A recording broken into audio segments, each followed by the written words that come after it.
besties, welcome back or welcome if you're new. My name is Cayenne and this is Cayenne is Booked. I am going to be chatting today about some book series recommendations or just some author recommendations based off of my Spiced Book Box collection.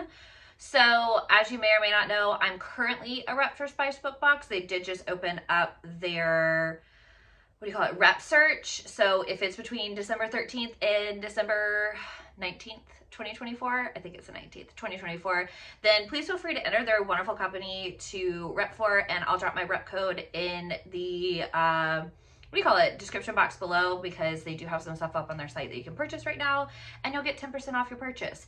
However, I wanted to, number one, kind of show off some really cool covers that I absolutely love, and then talk about some stories that, talk about some books and some authors that I was introduced to because of Spiced Book Box. Number one, I already knew about them, and then I just love the series. And then number two, I've read, love the author, and then the book cover is just perfection for it. So sorry, Belle won't stop licking her paws and it's gonna send me into another orbit. Anyways, let's get started. I think this one's gonna be, I don't know why I wouldn't talk about it at this point, but this is Seventh Circle by Tate James, and it's the first book in the Hades series. Now, I want to put an asterisk right here. Spice hasn't done any covers for the Madison Kate series, and that one starts with Hate. However, I would recommend reading it in order to get the really big punch of who Hades is, and how Madison Kate's group ties into the Hades group that ties into the next series group. I haven't read the next series, which is why you won't see it featured in this video, because I really wanted to talk about books I'd actually read. So, Seventh Circle follows Hades and their gentleman. I guess I can say it her gentleman. And it kind of goes along the vein of being in the same city as Madison Kate, but also to the inner workings of the clubs, and her being under attack from a different group, and she's not sure which group that is, and how she's defending herself and how she's caring for her people, and then the dynamics of her relationships outside of her work life. So I really like it. It's by Choose. It's dark. I wouldn't say it's mafia, but it definitely has some level of secret society vibes. And I think it's also just really cool that it's the representation of a female in charge versus stereotypical dudes are always in charge of situations like this. So if you haven't started the Hades series, I highly recommend it. This was from their 1-year anniversary box or series spotlight. So I have the entire series and I think they're absolutely stunning. Next up, I read, and this is an author that I hadn't read before and a series that I didn't know about. So this is P.H. Nix, and this is the Edgewood Academy Elites Twisted Selection is the first book. So this is secret society, why choose, dark romance, arranged marriage, marriage of convenience type situation. And it's very much Cloak and Dagger. So there's a secret society and her dad has to pay the price for said secret society. So she is pushed into a arranged marriage, and then one thing leads to another. There's a lot of the pieces on the board that this group can't put together, and it's a why choose. So you have all the elites, and there's 4 of them. Oh my god, I don't even know why I looked at the back, because it doesn't have the original blurb. Anyways, sorry, I don't know why my nose itches all of a sudden, but here we are. Anyways, so I really enjoyed this one. I think that the cover is absolutely perfect. And then I think if I can get close enough, you can kind of see the lockers in the backgrounds. There's obviously a level of significance to that because they're also in high school. So definitely really enjoy this one. I think I'm 1 book away from finishing the series, but I would definitely recommend it for people who especially Secret Society.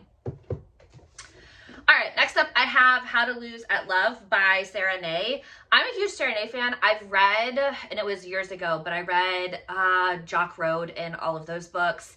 I've started the How to Date a Douchebag series, so I really enjoy that one. And so then I read this one, and this follows Dallas Carter. And the book starts out with him breaking up with this girl for his friends, and then offering the girl a ride home after he broke up with her because he thought it was going to be funny, and then obviously it turns out not to be funny at all, in the slightest. So that's the premise of this one, and it's the idea of okay, I broke up with her for my friends, but now I need a fake girlfriend, and like she would be perfect for it, but like also she's kind of perfect for me. So, and I think it's like, this is really cute, obviously, because you have the football helmet and the X's and the O's, and then like the heartbreak, right? And then they do play a lot of like, and there you can see the cards right here. They do play like a lot of like truth or dare games or like card games. And I think that's really cute, and like it carries over into like the back part of it. So the cover really like ties into the story itself. And then I also too really love the dedication, and this is, you know, something that Sarah Nay obviously did. And it said, for every girl with a broken heart, there's a boy with a glue gun. He's out there, be patient. And I think that's so cute. Okay, I am not even gonna lie to you. I read this series last year. And like I remember bits and pieces of it, right? So this is by R.A. Smith. It's the Ruthless Voyage of Ridgeway #1. I do have the entire series. It starts off with I set an alarm to start filming this video, and then I started filming it earlier, and the alarm just went off. So anyways, Spice Bookbox did do a complete the series of this one, so I have the entire series, but I just wanted to obviously showcase the first book. And this follows a girl who runs away from the guys that she's in love with. This is who I choose. The guys that she's in love with. And I'm trying to think like how to not spoil anything. Essentially, like she's found to have a stalker a couple of years later, and like she comes back home, but it's not necessarily like all warm and fuzzies. Not that she really expected it to be, but she was kind of like hopeful for it to be. And it obviously didn't end up being that situation, but slowly but surely, like she starts to explain like the reasons why she left, and like how it was originally tied to the man who's stalking her. And I don't think I'm really giving anything up, because like these are like obviously really creepy, bloody, like stalker photos. So the back says, welcome to Ridgeway, there where you will have to survive more than just your stalker. So I really enjoyed it. This was I believe I rated all these 4 stars. I did really enjoy like the premise of it, and I liked like the stalker aspect of it, but also too like the angst and the tension between her and the guys, and like them trying to find it in their heart to like forgive her, but then like not sure if they were gonna be able to. Like, oh, there's just so much like delicious angst and tension between them, and I absolutely loved it. She also has another book featured in a box that just came out, which I believe is the series you're supposed to read before this one. I didn't read it before this one, but if you're into stalkers, if you're into why choose, if you're into tension and a little bit of a slow burn and like groveling and that need for forgiveness, but like also possessive male main characters who are in love with their lady, I highly recommend this one. Next up, I think this is one of like the very, very first books that Spice did, and this is Hard Limits by Suki Williams. This is also why choose, and it does have like, there are a lot of triggers for this one. Jess and I read this for our, what do you call it? Book club. So, those dogs next door are so annoying. Anyways, so we read this for our book club, and I do know that she has read further in the series than I have. I literally have read this book, which usually doesn't happen. I'm usually the one of the two of us who actually like finish series, so kind of funny. But this contains non-con, dub-con, BDSM scenes, torture, and other adult material that people could find triggering. So definitely think about your triggers before you head into this one. But she is like, I would like describe her as like an elite S worker, and she has like very elite clients who pay for like very specific types of like scenes, essentially. So like, you want me to run away from you like in the woods, and like you chase me and it turned into like maybe a scuffle, like there's a level of like violence in there, like she's into that. So people can pay for her services, but like what happens when you like fall for somebody who's been paying for your services, but then also you are attracted to somebody else, but then, right? So like the dynamic of like why choose coming into this. So it's my favorite client, my brother, my roommate's boyfriend. And then there's something about this like back one back here that like is absolutely stunning and perfect for the story as well. So I'm just obsessed with it, right?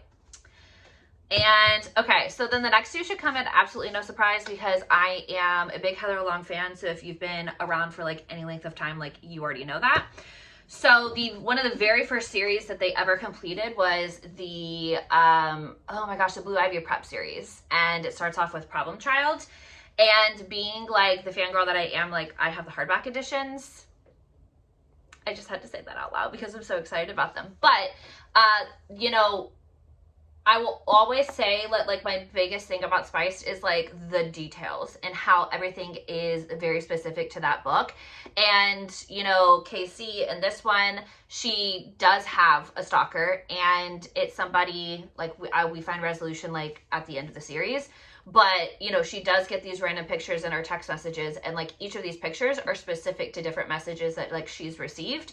And I thought that that was just like such a cool aspect of having like this done a certain way. And then of course I gotta shout it out. So this is, you can read this series without reading any of the other series. I just am a huge Heather Long fangirl, and like I would recommend that you do it, because then like you would understand who Casey is like to the rest of the universe. But anyways, like she is one of the 3 girls that make up the Torched girls band, and they've taken a break from tour because Casey really wants to like go back to school, and she wants to get her degree, and she wants to be like, you know, she wants that like normal life before like touring kind of takes over for the label again. And like I wouldn't say she's lost the love for music, but like she is struggling with it. So this is kind of like her journey, but then she comes up against, and I'm not going to like say why she has 3 stepbrothers at this school, but there's a big dynamic between her and her dad. And so she meets up with the stepbrothers, and none of them were blood related, but they all end up being in our harem. And like, just perfection. I absolutely love the series. Like I said, like if you haven't had a chance to read it, I highly recommend it. There's 4 books of this series. It is complete. And then my final book that I would recommend is, this is Shamelessly Loyal and Battle Lines. This is book 1 and book 2 in the Bay Ridge Royal series. This is a direct spinoff from the 82nd Street Vandal series. This is also by Heather Long. And I love the Masquerade Mask because that definitely ties into a couple of events that happen in these books. And like just this super fancy, like set up in, you know, high society. And if you know, you know, and like why violence is such an important nickname to this whole thing. But like I said, like she goes into such like intricate details when they put these covers together, and I just like love how they always come out. So like I said, this is a spinoff from the 82nd Street Vandal series, and you can start the series without reading 82nd Street Vandals because Shamelessly Loyal gets you caught up on like the dynamics of everybody. However, if you want to be in the know and you want to meet these characters before like you get their story, then you definitely want to read 82nd Street Vandals. So this follows them as they try and dismantle a secret society, or this group of people who have been running like the very rich world for a very long time. So this is like the story of Lainey B and her gentleman kind of dismantling all like the Fortune CEOs and the billionaires and everybody like that, and like bringing them from being up top like all the way back down to the bottom again. And it's the love story of like them persevering through their personal relationship dynamics and then the relationship dynamics of everybody else around them. It's so good. It's so interesting. I absolutely love this series, and one of my favorite characters finally gets his happily ever after in this one, and it just makes me so happy. So definitely recommend this one. If you need help trying to connect everything for Heather Long, like please feel free. Like I do have a, what do you call those? Where to start video on her, or like you could just message me because I'm always willing to talk about it. So those are 7 books based off of Spice book boxes that I would definitely recommend that you pick up and you give a chance. Let me know down below in the comments if you have any of these special editions, or if you've read any of these and if you loved them. And as always, I'll catch you in the next video. Bye.